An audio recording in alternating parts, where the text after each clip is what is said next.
Welcome to the Swift Half, your weekly session of chat from the UKOCR and adventure running scene. Each week, pub landlord Alan and our favourite regular Ian discuss races, runners and anything else that comes to mind. So pull up a pew, pour yourself a drink and join us for the Swift Half.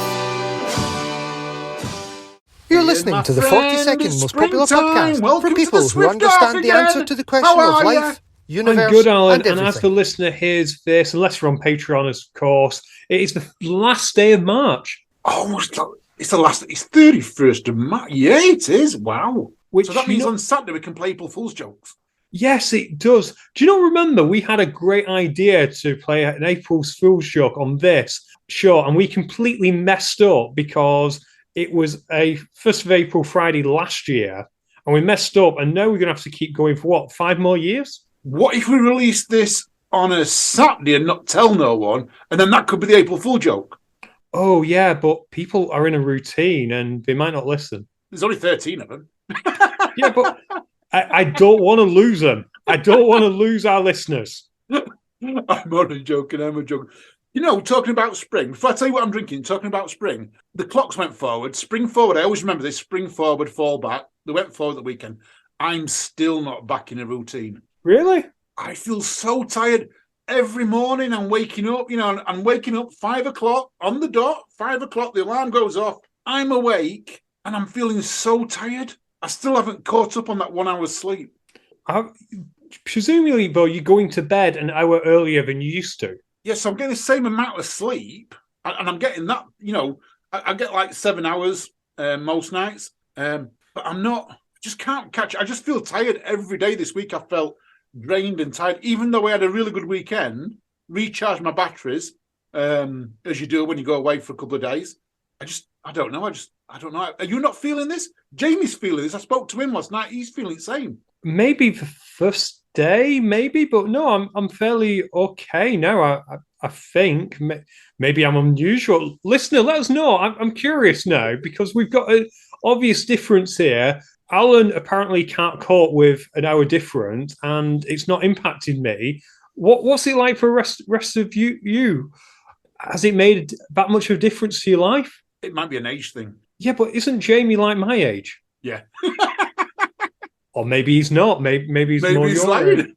Maybe he's not telling the truth to me. But something that has stopped, though. What stopped? Well, about today, as we're recording this, I think was the last day of someone looking at the clock and telling you what time it really is. Oh, that does happen, doesn't it? All day, I remember this at work on Monday. Someone said to me, "It's really 4 o'clock." Well, actually, like 5 o'clock. No, I'm going home. It's really 4 o'clock. Oh dear. Anyway, what are you drinking? Well, you got me. You mentioned last week you were on Lost Lager, so I've gone with a Lost Lager. I've gone back to the lager. I thought, I've had a few people mention to me it's not the same when I'm not having a drink on Swift Half. They feel a little bit let down when they're listening to it at 5 o'clock and they're opening a can in the morning on a Friday, and they were saying they feel a little bit let down that I'm not drinking with them. So yeah, I'm drinking Lost Lager tonight, Ian. Okay, and I'm not going to let the listener down either because I'm an alcohol-free. Yes, the normal service is resumed. Yeah, I am on a Athletic Brewing Upside Down, and yeah, I like this beer. I've not took a tally of the beers we've drunk. That sounds like a task for someone one day to go back through all of your old episodes and just tally up our beers. If you really want to do that, tell you what, if you do that, I'll buy you a beer. I reckon there's someone out there actually doing this. Mike Nolan's actually got a spreadsheet with them all on. But anyway, I've had it before. It's perfectly serviceable and I like it. And I actually recommended it to someone at work today. I got into a conversation about Brewdog at work. Oh, yeah? Just generally about Brewdog then? Well, it had a purpose. They've just joined. They're actually from Bonnie, Scotland. Right. And we said they worked in Aberdeen for years and they mentioned Brewdog, and I said, "Oh, I like Brewdog." And guess what they said, Alan? They don't like it. No, they said they've actually started really liking Brewdog alcohol-free beer. Oh, right. It is good, though. It tastes just like normal beer, doesn't it? It does. Although I prefer the Elvis juice that they tend to do in limited editions. It's a shame that the ones they keep on is Punk AF, and Nanny Stay, which are perfectly serviceable, but not my favourites. Yeah. He said he has Punk AF, and I recommended to him Athletic Brewing. I should have, you know what I should have done? What's that? I should have reached out to our good friend Graham to see if he had a code for Athletic Brewing, because isn't he an ambassador? I think he is, yeah. There's two in there, Graham and Luke. Isn't Luke de Benedictus an ambassador as well? He might be, but Luke may or may not listen to this show, whereas I'm fairly sure Graham will. So, Graham, shoot us your code and I will pass it on. Nice one. I like the Elvis juice alcohol-free, but the real Elvis juice I like is the one you get in bottles in Wetherspoons when it's 5.5%. That's the Elvis juice I like. That's the real Elvis juice, not even the one that's been dropped down in strength that get out of tap, which I think is 4%. That's exactly the one. Well, we're talking about Brewdog and Scotland. Shall we talk a little bit about Scotland? There was a race happened this week.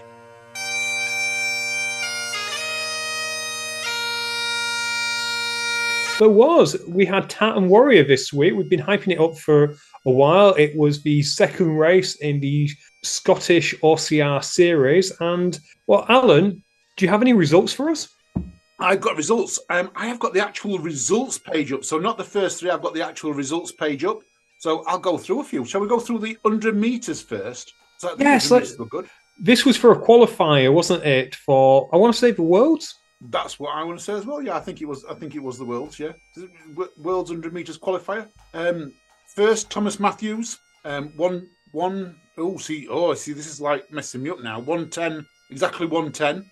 Samuel Clark in second, 114. Oliver Addy in third at 119. So 9 seconds separated top three. I was going to say, I presume they're in minutes, so it was 70 seconds for number one. That's right, yeah, 1 minute 10, yeah. 1 minute 10. Sorry, did I say 1 hour 10? No, you just said 110, so I just wanted to clarify. Oh, you see, you threw me then. I had Jack Carpenter down on my list as being right up there, and he ended up coming in fifth place. 1, 2, 3, 4, 5. Yeah, I can't count now. 5th place. But in 6th place, yeah, I want to mention this, Finlay Greenleaf. Wow, well done. That's amazing. The age of him, smashing it.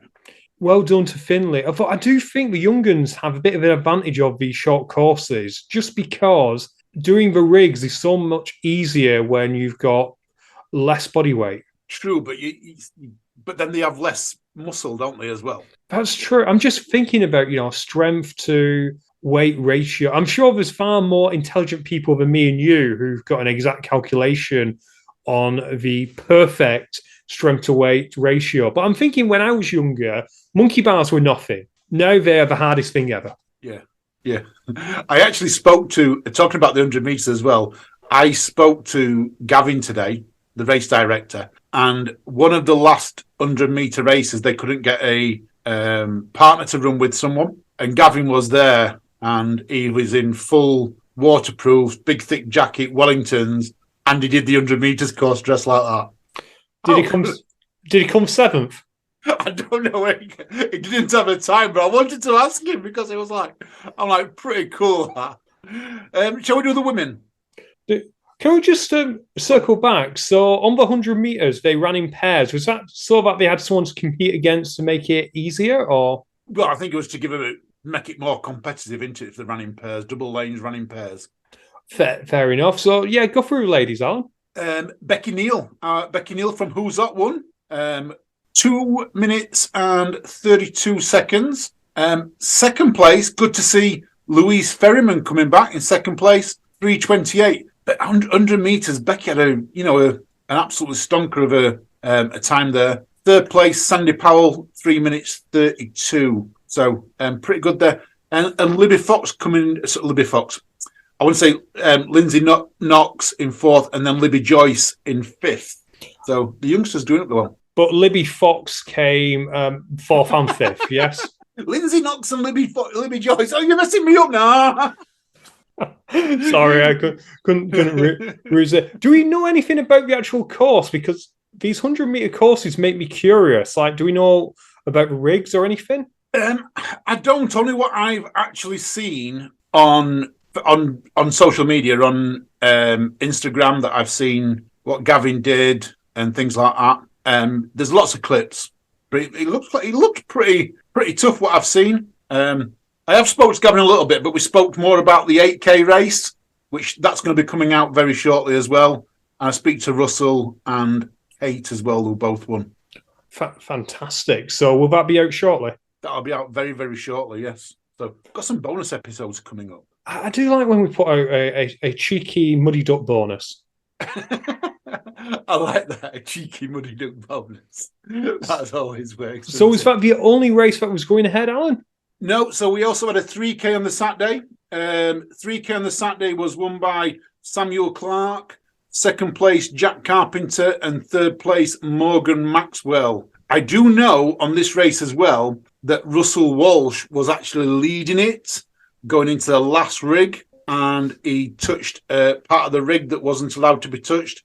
So he had to do a minute penalty loop, and it pushed him down to fourth place. So to Russell there. Ouch. Sometimes all it takes is one obstacle to not go as you want it to, doesn't it? Exactly. That's what it is. In the females, Karen McQuarrie took the lead, took the win, followed by Becky Neal in second and Libby Joyce in third. So, how did Libby Fox get on? Libby Fox. You're not going to let me sit this one down now, are you? We're probably going to lose a listener over it. Maybe 3, actually. The entire Joyce family will refuse. I say 3. It might be 4. I've never actually asked Katie how many of the family listened. So, yeah, we might lose listeners over your 4-4. I've said it right. I have said it right. So, shall we go with 8K on Sunday now? So this was the OCR series. Oh, by the way, a lot of them qualified as well. Now, as I'm saying this, I'm actually going searching now for British Obstacle Sports, because they put an amazing post up today for everyone that had qualified for the PISO Championships in Europe from that 3K race.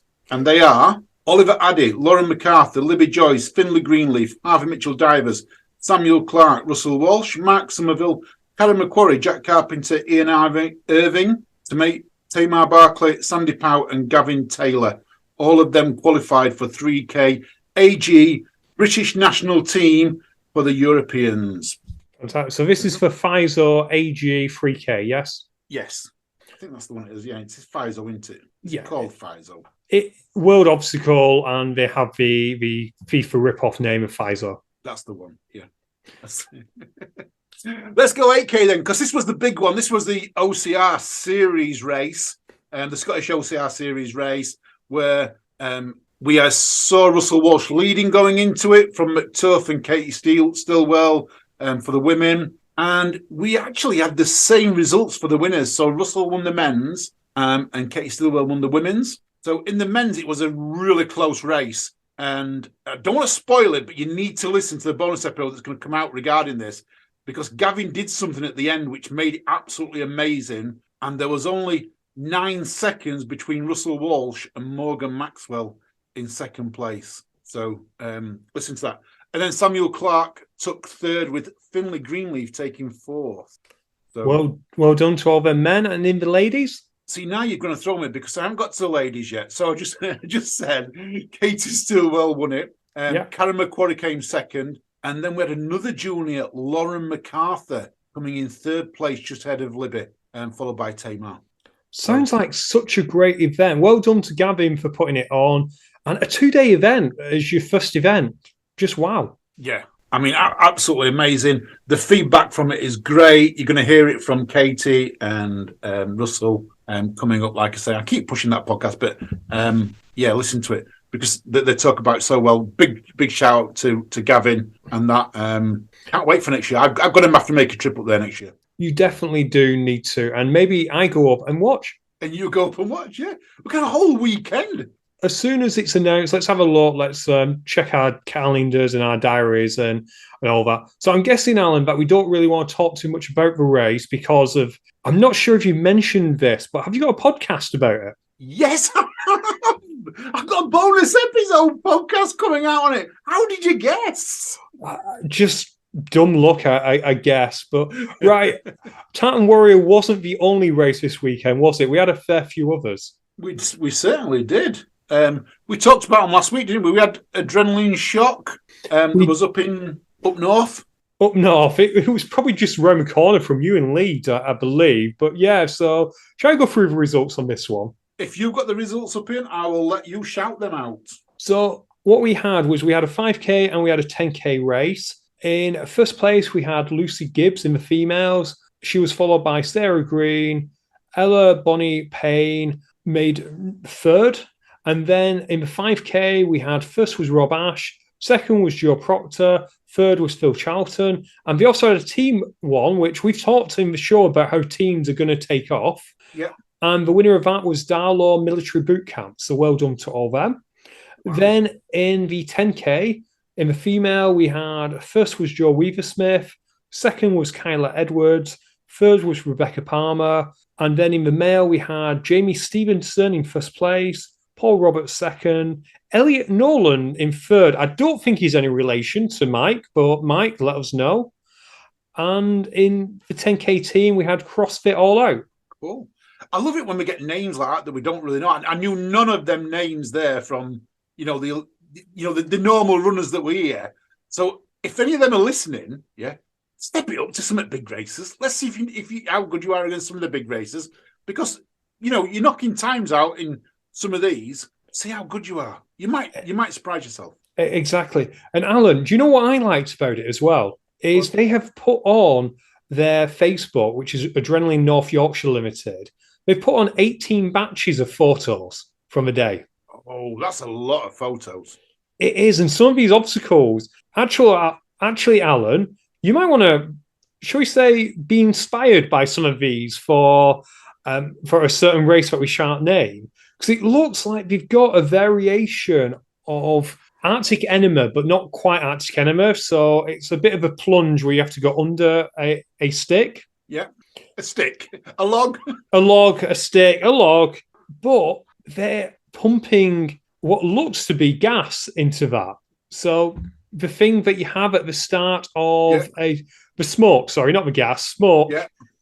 The thing you have at the start of Tough Mudder. Yeah, smoke bombs and that. Smoke bombs. And yet it just looks like you've got to basically duck into the smoke and then out again. Oh, wow. It's not what do they call it? Liquid nitrogen they've popped in there to make the smoke, is it? I'm not sure. It's definitely orange smoke. So I don't think it is dry ice or anything like that. Dry ice, that's the word. Yeah.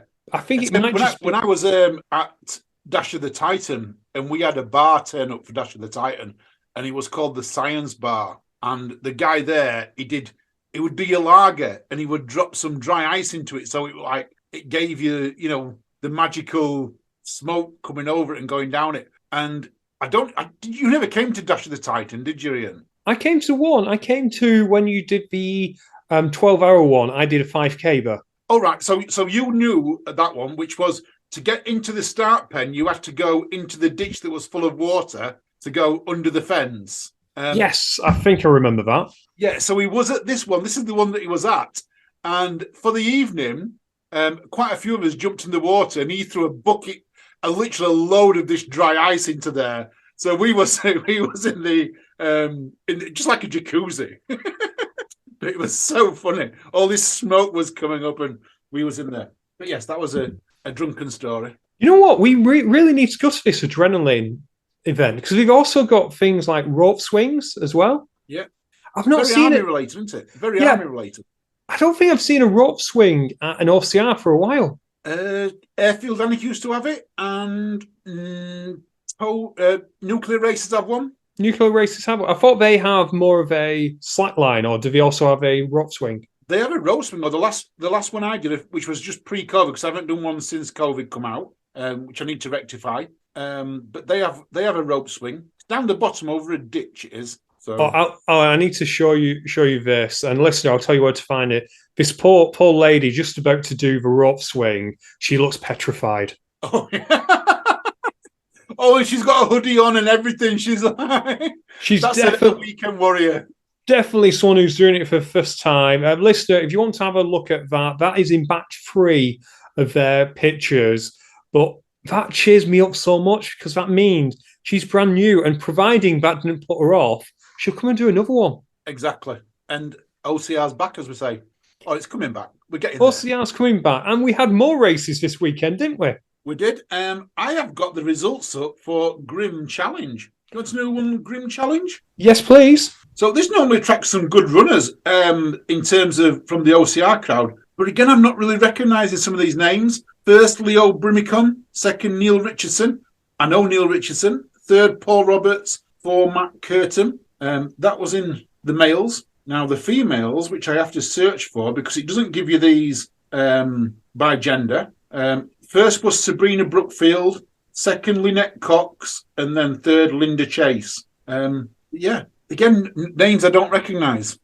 Lynette Cox sounds very similar to someone I know, but I don't think it's the same person because I would have seen it on their Facebook. Yeah. So, I like it when we get a lot of racers coming and we can talk a little bit about results and people that we know. We can. And again, it looked like a good race, didn't it? Although it's harder to pay attention to Grim because you mentioned they've not actually updated their social media for a while. Yeah, they've not updated the social media for 2 years. So the Facebook page has got nothing on it for 2 years, but the website has. That's like old school because not many websites now don't tend to get updated. It tends to be social media, doesn't it, than websites. It is bizarre, but a fair play to them for keeping their website going. Yeah. I like it. There was the Winchester General, though, wasn't there, this week as well? There was, and I love this, the 11K results. So I like how it says 11K. And I'll go through the ladies first. In first place was M. Thatcher, and I don't think it was that one. Old Maggie winning it. Yes, go on, Maggie. I don't believe it was that one. So I presume this was a real person, but yeah, for whatever reason they put M. Thatcher. I don't think it was a pseudonym. In second place, Danielle Burgess, and I'm sure I've heard that name, but I don't know for sure. And is that Rick Burgess's son? I wouldn't, with a name like Danielle, I wouldn't think son. Oh, Danielle, sorry. I don't know if he's got a daughter. No, Rick, you listen to this, Rick. Reach out and tell me. Yeah, if they're related anyway. And then in third place, Bethany South. Nice one. And for the men, we have Ian Ferguson, fine name there. Yeah. In first place. We then have Sean Bucknall in second place, and then Richard Hayward in third place.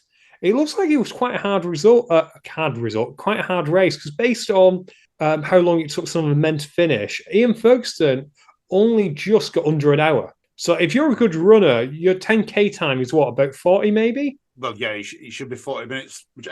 He should be definitely under 45 and close to 40. So that does mean that there was like at least 15 minutes worth of additional obstacles for the fastest person. So that sounds like quite a good race.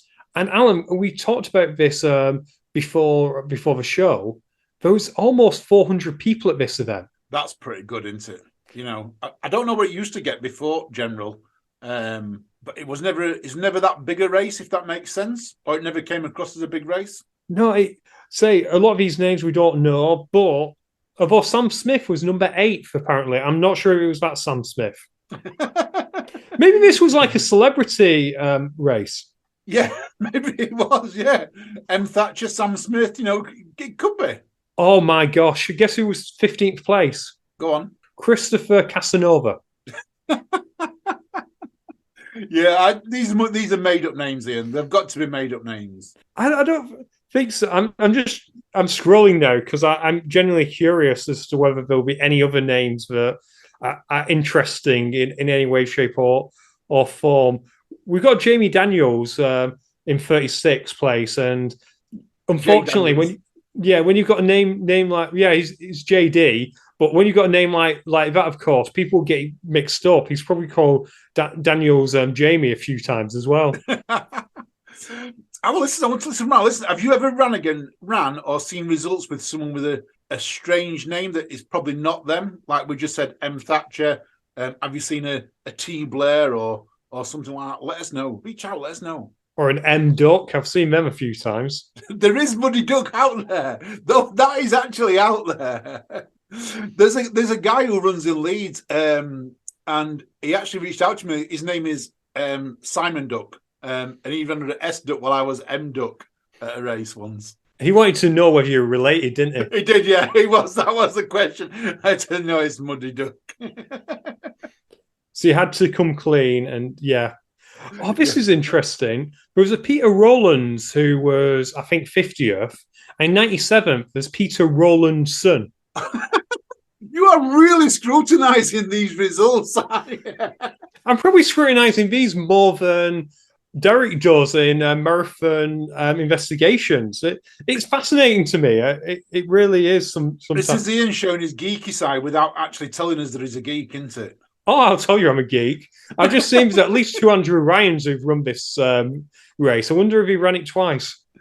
Are we going to move on from there? Yeah, let's move on. I'll stop scrolling on my phone now. Let's move on to.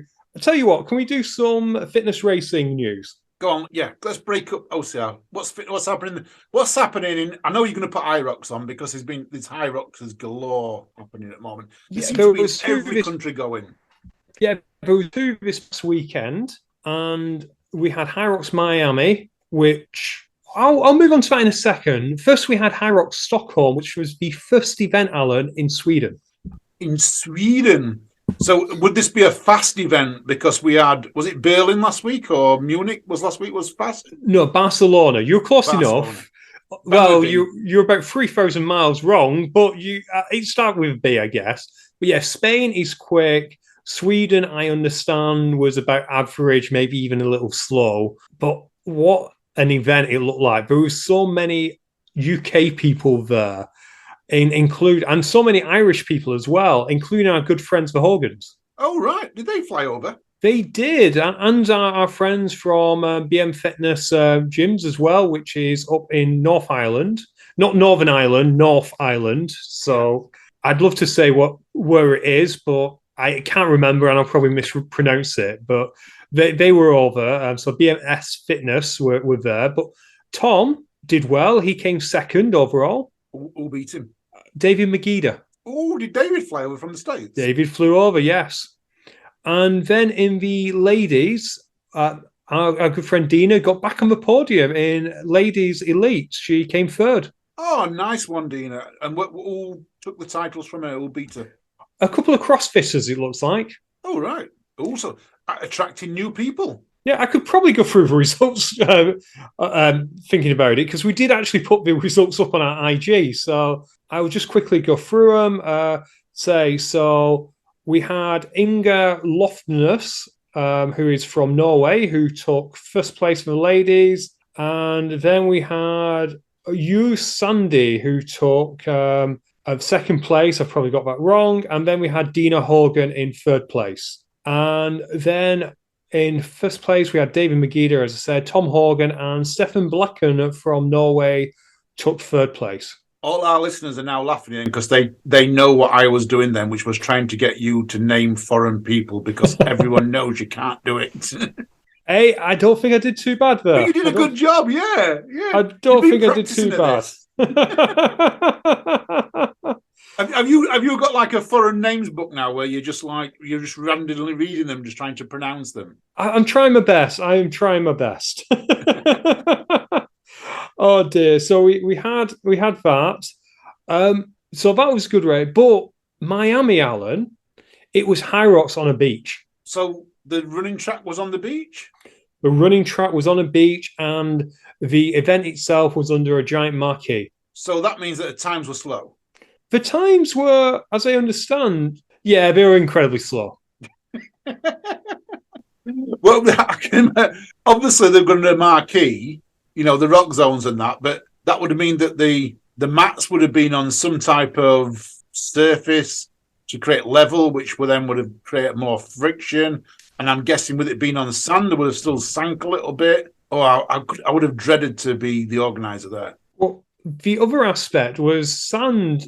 Unlike a hall, sand isn't known for being in a straight line. So I understand the sled pushes were uphill one way.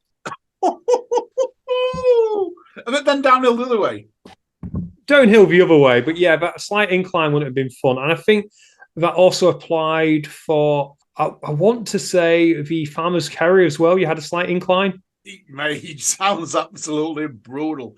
And they're running on the sand. Tell me who won. I'll tell you one in a second, but you mentioned about the sand running there. As I understand it, one side, because we ran Roma Marquee, one side was hard, compact sand. That'd be near the water then, wouldn't it? Presumably. The other side was lovely sand that you'd love to have on your holiday. High Rocks have turned evil. Has Mr. Mouse gone out there to speak to them or something like that? He might have done. Wayne from Nuts has gone Wayne from Nuts has gone because he's like an evil genius. He's gone over there to talk to him. He has indeed. Right, I'll quickly go through the pro result. You won't know any of these people, but we might as well shout them out. So in first place, you had Trish Higgins in the ladies pro. Sarah Franklin took second, and Valeria Mendez took third. Then in the men's, we had Garrett Mitchell in first, Gordon Bailing in second, and Marcus Turner in third. Some notable people, Tara Jackson and Dylan Scott, won the mixed doubles by a long way. I would have thought that the elites were never going to go solo there because they couldn't. They're not going to create a time, are there? There's no time coming out of that for them to qualify for the Worlds or anything. You say that, but Tara and Dylan both then went and ran individuals too. Did they really? Oh, wow. Tara had to run open and actually won, and Dylan ran pro and came fourth. Right, okay. So that's, I guess, him coming fourth, the three people that beat him will be thinking they've took a good scalp. They would, but of course Dylan had run a doubles before, so it's not as impressive, but a win's a win, I guess. But yeah, that does look fun. And as I said on our social media, Alan, I can't wait for High Rocks Blackpool. Oh, it's going to be cold. It's always cold in Blackpool at the height of summer. Well, people are going to have to get some fast times because we were there this weekend. We took a lovely picture around about, I want to say 10 a.m. Lovely sand and all that. Well, sand. We're talking Blackpool, not Miami here, aren't we? Yeah, sand. Then by 1 p.m., the tide has come all the way in. So you're going to have to have... a 1K swim. Yeah. Although the sleds might have been easier. Yeah. You know how you said earlier on that in Miami, at one side it was compacted sand, and the other side it was soft sand. Blackpool, one side it's a swim, the other side it's just muck.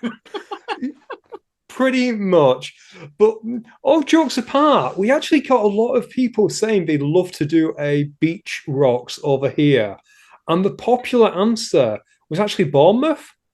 Well, I mean, Bournemouth is known for its beaches, isn't it, down there? But again, you have tides. How far does that tide come in? I don't know. I'm not sure, but amongst the people who suggested this was Becky Neal, and apparently there's an actual gym that goes straight out into the beach, which would be perfect. Oh, nice. Well, reach out to them, Ian. Let's get them to put one on. Yeah, either put a High Rocks on, or I guess we could have done a Decker as well, because they could actually run a Decker event, couldn't they? Oh, a beach Decker. Beach Decker could be fun, but a beach High Rocks would be fun too. So, yeah. Although it would be interesting with them tanks. Can you imagine pushing them tanks on with wheels on sand? I once had one of them trolleys. You know them little trolleys that are 4-wheel things that you see everyone take to Europe's toughest mudder to carry the stuff in. I had one of them. Have you ever tried to pull one of them on sand? It just drags. You just drag them. There is no the wheels don't go round or anything. Much easier to carry it on sand. Yeah, they'd probably need to put a carpet or something down, wouldn't they? Yeah.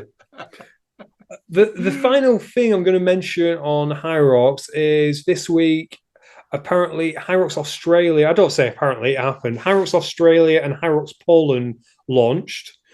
Alan, we were doing a little bit of looking around this, weren't we? High Rocks this year has already been to 9 countries. They've got another country scheduled this year, which is Denmark.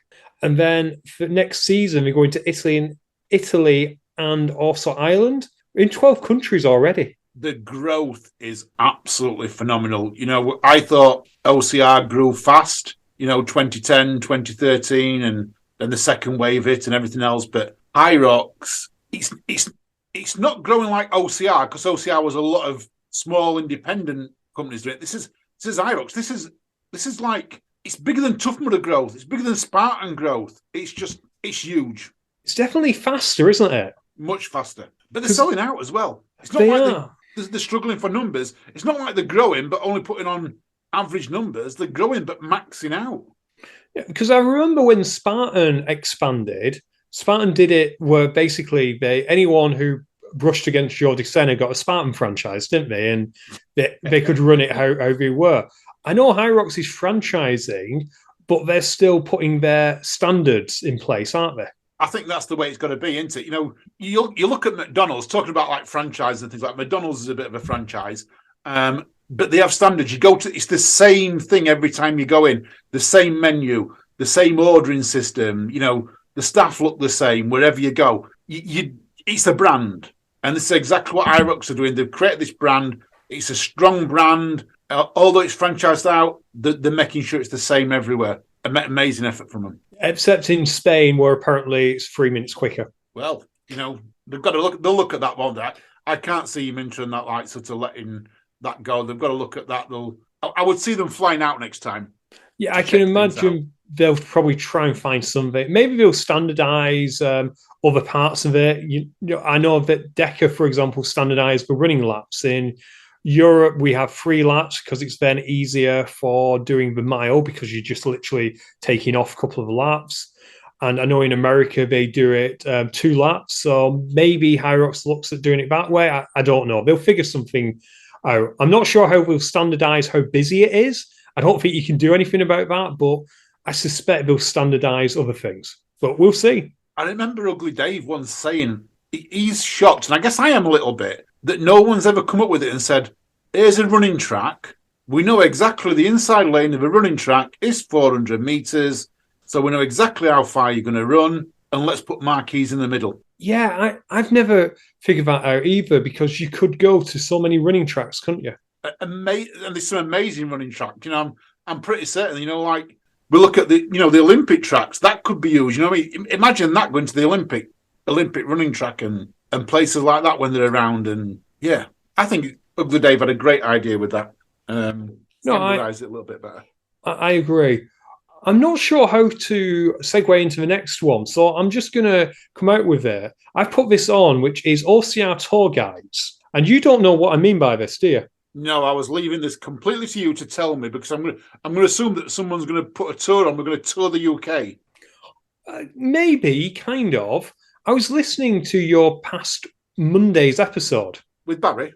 Your episode with Barry, and Barry was mentioning about bringing people to do OCR, and you had this brilliant idea of, if everyone involved in OCR introduces one person to it and takes them round, how much the sport would grow. Yeah, I did. Yeah, I mentioned that. I remember that now. Yeah, that was one of my nuggets of information that I could store around somewhere. And I think it is such a good idea. And I don't know how we'd get it done. I'm not quite sure how we could possibly get people to do it. But I just think this idea of experienced OCR people being tour guides and getting new guys to do it is how we're going to regrow this sport. Oh, right, yeah. So I get that now. So you would literally, you might take 6 or 7 people around, show them the easier way to get over walls, how to do monkey bars. So an experienced OCR. Hey, that's a good idea. That didn't Tough Mudder do that at one stage with their ambassadors and get them to, or was it just Will that did it with some people?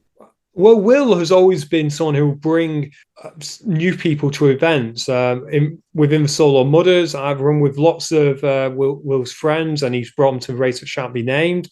I think Tough Mudder, I think the original idea of the ambassadors was to perhaps bring new people on. I'm not sure if it worked quite that way, but it is such a great idea to try and get new blood in. Yeah, yeah. And that's where the gyms are coming in, though, isn't it? In terms of DECA. The more gyms you attract, the more people know about it, the more people get involved with it. You do, but of course what we have to do is we have to find a way to get them from a DECA gym onto a nice muddy field in somewhere in the, I don't know, Alan. Somewhere. Any muddy field. Yeah, any muddy field. any event, any muddy field, anywhere where there's an OCR going off. Yeah, we need that big influx of people coming in. Anyone's got any ideas? Reach out. I'm happy to run around with newbies. I don't mind doing that. I'll go to a Tough Mudder and run around with a wave and help people over walls, and I do that anyway. So you could be like a flag person. Oh, run around with a flag. Run around with a flag. The OCR, the UK OCR tours. UK OCR tours. I like that. Talking a little bit about fetching new people in, nuclear racers. Now, we all know there's a bit of cost of living crisis going on, and some events are a little bit expensive. The best events are a little bit more expensive than the others. You get what you pay for. Nuclear, I always think, is good value for money, but they have introduced clear pay this week. So some people might say it's good, some people might say it's bad. I think it's good, so you can spread the cost of entry. I think that's a really good idea. So rather than pay all up front, if you're going to a lot of events, you can pay it off. It saves people getting credit cards, as like I put out. It's that little bit of not paying high interest rates. Yeah, that's true. So is this like a buy now, pay later? Yeah, I think ClearPay is a little bit like Klarna. So a lot of people know what Klarna are. That's one of the big ones. ClearPay is very similar. You buy now, pay it over in certain installments over a period of time. So yeah, it's spread the cost. It's like a spread the cost.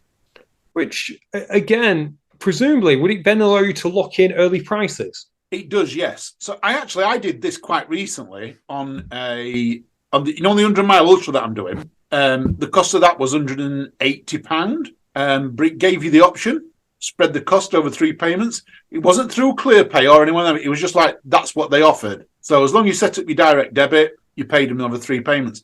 And I thought it just made sense. Rather than pay just short of £200 out front, I paid it over 3 months at like £60 a month. So it sounds perfect. And well done, Nuclear, for embracing this new technology. Yeah, I like it. I think it's a great idea. One that a lot of people should look into. It should do. We'll do the legal stuff now because I am a lawyer. Obviously, do not pay for a race via ClearPay if you are going to struggle, if it's going to impact your finances anyway. But if it helps you spread the cost, then absolutely use it. Yes, definitely. Now, my next note, you're going to love this. Do you remember the Shropshire Mud Run? Is that the flying coloured dent wizard thing? That's the one. The flying coloured dent wizard, Shropshire Mud Run.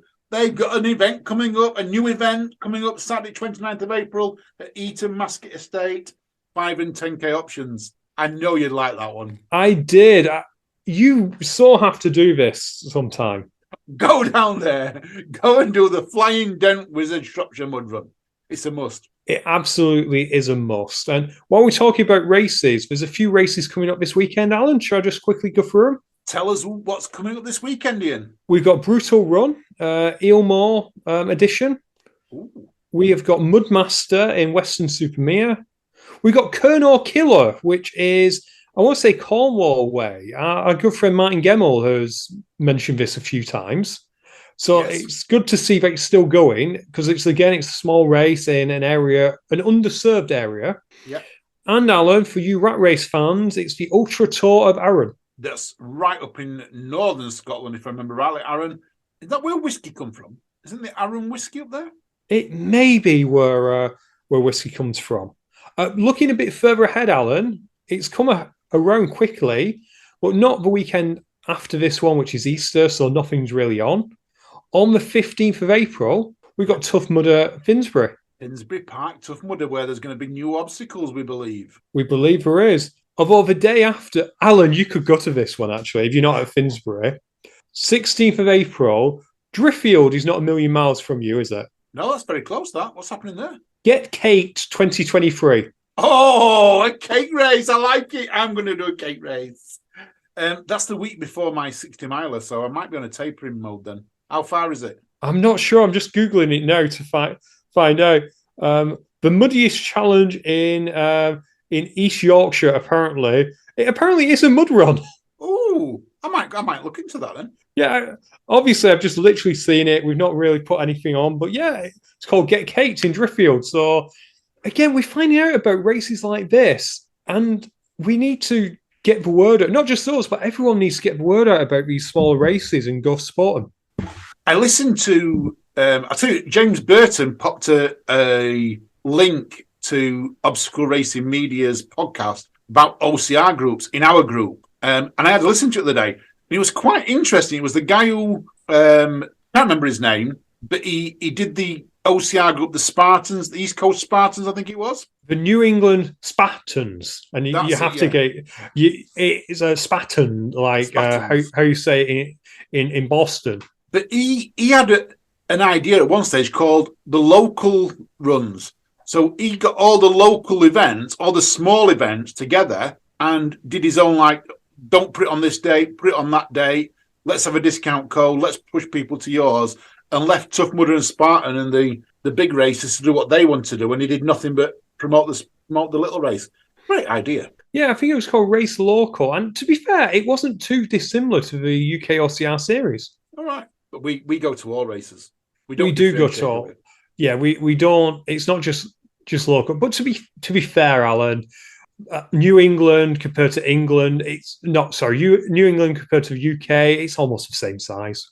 It is. Oh, talking about that.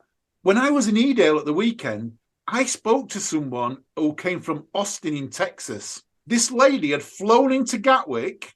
Yeah, drove into London, hired a car, drove into London. Didn't realise about London, driving into London, booked a hotel, decided she wanted to go walking, so went to the nearest walking store. They told her, you need to go to Edale. So she literally got on a train from London and arrived in Edale, yeah, booked a B&B. Well, I think she booked a B&B before she left, booked a B&B in Edale, and she was travelling the country like that. And next stop was to Kirkyetholm, because that's the end of the Pennine Way Trail. And then she was driving from there right up to the very north of Scotland. Oh, no, round the coast. She was going to the coast and going to drive around the coast of Scotland. She didn't know where she was going to go, where she was going to stay. What an adventure that trip. Imagine doing that all the way from Austin to the UK and then having that adventure. Sounds like what would happen on a stag do in the 1990s. Yes, it does. But seriously, I do like those kind of sense of adventure. And unfortunately, or fortunately, it does seem to be people from the States who do that kind of thing. I'll mention, I don't know if you'll listen, but a friend of the show is going to come over to do nuts summer. Anyone who's on the OCR, UK OCR pub knows this. Yeah. And he's coming to do summer nuts. And then he plans to come up north and that. But he's literally planning his time almost like that. In fact, he's coming, he's doing something, and then it's, I want to see this, so I'm going to drive up. We don't do that here in the UK, do we? We don't. Some people do, but a lot of us, it's like we'll go to a place and spend 7 days, 14 days there. I do. When I go away, because I go there with the caravan, so I do like to go and visit other places and see what's going off. You know, I like to visit places of historical interest. Don't get me wrong, I'm not one to go and walk around a church and that, but I won't mind if there was a famous church. I won't mind going, just having a quick look at it, you know, and that's it, and then going somewhere else. Usually to the pub that's at the side of the church, just so I can look at the view of the church while I'm having a pint. So just checking how things have changed. Exactly, yeah. Just making. You just caught that, didn't you? Yes, I did. Could I? We've got on the notes. I put this on Mojo. Are you losing your mojo? No, I'm gaining my mojo. Your mojo's coming back. Oh, my mojo is coming back. I actually, thanks to the lovely intern, we've actually signed up for a couple of 10Ks. Right. So we're with the intern, we're going doing High Rocks doubles in a few weeks. So translation, I am running an 8K race and Jen is doing a High Rocks. I like that. You're gonna like be a personal coach, aren't you? Come on, Jen, you can do this. You can do these lunges. Go on, Jen. I'm the best cheerleader, so absolutely, yes. So 99 wall balls, Jen. Just one more. Exactly. So the intern is effectively doing ladies pro, and I'm doing an 8K race. Yeah. Interspace with cheerleading. But anyway, so we're doing that. But I've not been, like I mentioned on this show, I've not been really into my fitness for a while now. It's been terrible. But I've started going to the gym a bit more. I've started doing Pilates again. We talked about that. Yeah. But we've entered into a couple of races. One, we've entered into the local 10K, the Rochdale 10K. Completely doxing myself now, but you don't know how local it is, but it is a local 10K. People know I'm in North Manchester. So we're entering that. Also, Alan, we're going doing the Blackpool Run the Lights. Oh, I saw you put this onto a chapter there. You're going to go and do Run the Lights. That's 5K down one, then turn around and come back. Yeah, over in Blackpool. In theory, providing it's the right course, because we've got 2 courses. Right. The good course is you start at near the tower, run all the way to the pleasure beach, turn around, come back, and the lights are on, and it's glorious. And you're running straight down the road, hopefully avoiding people crossing the road. But yeah. that is the great one. Sometimes, if they can't close the road for whatever reason, they send you up to Bisburn and back, which isn't as fun, to be fair. But fingers crossed, it will be the run down, the prom, and then back. And it's a great night. And it's a 9 p.m. race, Alan. Wow. That's my bedtime, Ian. Yeah. It's actually, we found a race that is later than High Rocks Pro Men. We found only one. Just by 5 minutes. By 5 minutes, but yeah. So signed up to that, and I signed up over the weekend because he sent me a discount code, the Manchester 10K. Oh, nice one. So that's quite a tough one, I'm told, isn't it? It's an okay one. It's kind of like the Manchester equivalent of a London Marathon. We do have a marathon up here. Yeah. We do have a half marathon, but the 10K has always been the one that everyone goes to. Usually you get 20 to 30,000 people. Right. That's pretty big. And you get a decent goodie bag as well, which is always great. And when's that? It is, I think it's the week before the World High Rocks. I think it's the end of May. I will not be in running shape by then. I'm planning to just go and have fun. I'm going to go there and just enjoy the day. Because if you're going to go to a race and not really race it, the bigger ones are the best ones to do that at, aren't they? It is. Are you telling me you're going to miss the Farmyard Jam? Is this your way of telling me you're missing the Farmyard Jam? It's on Sunday. Is this your way of telling me you're missing the end of the Farmyard Jam? I hope not, because Farmyard Jam's meant to end Sunday at 12 noon. Oh, well. Oops. But no, it starts on Friday. As this goes out, we might have the medals released. So I've got pictures of the medals. We might have them released. Oh, fantastic. But yeah, you knew I wasn't going to attend the whole Farmyard Jam, didn't you? Yeah, I did know that, yeah. But yeah, I should have clipped. But yeah, that reminds me, I need to take the Friday off work if I'm going to be there for any of the Farmyard Jam. Jen's running. Jen's already told me she's running. Oh, okay. I better book it off work, can't I? I'm terribly disorganised. I don't know if she's coming for the 24 or the 48, though. So, because there's 2 in there now, but she's coming. I don't think, bless the intern, I don't think it matters. No. I hope they don't mind, but Sean Merriweather's coming as well. And I do believe James Burton's coming. I'm going to say Jason Burgess then. James Burton's coming. And Colin Campbell's returning as well, so it's going to be a good stacked race for 48. Any word on Dave Rogers? No, I haven't seen Dave Rogers. No, or Dave Peters. Dave Peters. Or Rogers Peters or any... No. What about Libby Fox? Is she entered? Libby Fox! I knew you were going to say that! She'd forgot all about that now. Now she's going to be messaging me again. Yeah, because we're almost right at the end of the show. I had to get it in. Alan, is there anything else on the notes that you want to go through? There's nothing on me. And apparently it's a good episode. I've enjoyed it tonight. No, it's been great. I'm just checking. Is there anything? Oh, there's one final thing. Sorry, Alan. OCR training Rumble Fitness. Yes, there we go. Almost missed it. Rumble Fitness. I've got an OCR training session on the 16th of April. 16th of April. So check out. I think Dave Peters, not Dave Rogers. Yeah. Dave Peters shared this recently.